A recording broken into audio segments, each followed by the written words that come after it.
Жалпы Қызылордада діни ахуал тұрақты деп айтуға толық негіз бар.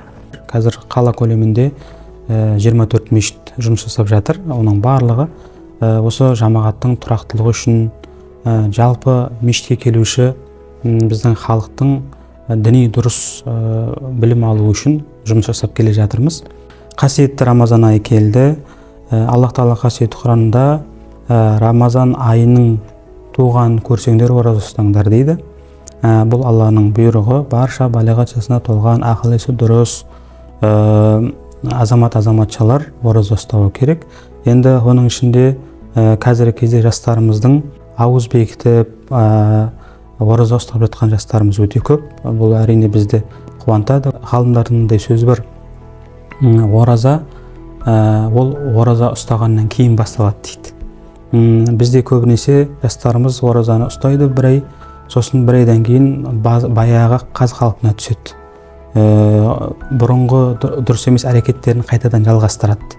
Біз оразада қалай тыйа алатын болсақ, онда сол жаман біздің рухани дамуымызға кері әсер ететін, біздің жалпы физикалық дамуымызға кері әсер ететін біздің дұрыс емес амалдарымызды оразада қалай тоқтатсақ, оразадан кейін де дәл солай тоқтатуымыз керек.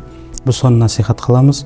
Өйткені оразаның қабыл болуының белгісі оразадан кейін біздің өзгеруіміз екен. Сондықтан бұл Алланың бізге берген үлкен бағы.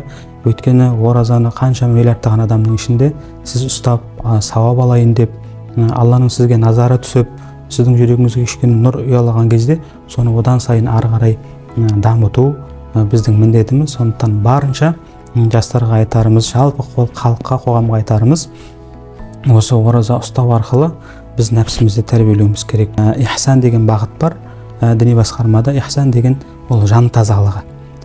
Осы ораза адамның жанын тазалайды.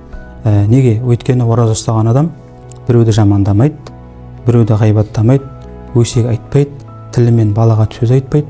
Өйткені пайғамбар саллаллаху алейхи ва саллям айтады: ораза қалқан дейді. Бұл адамды осылай жақсылыққа тәрбиелейтін, адамға тек қана рухани да, бұл физикалық тұрғыдан да күш беретін үлкен құлшылықтың бірі.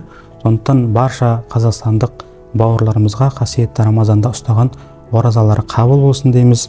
Ел аман болсын, жұрт тыныш болсын. Тек қана жақсы күндерде, бейбіт күндерде елдің амандығымен, тыныштығымен жақсылықтарға жете берейік. Алла разы болсын.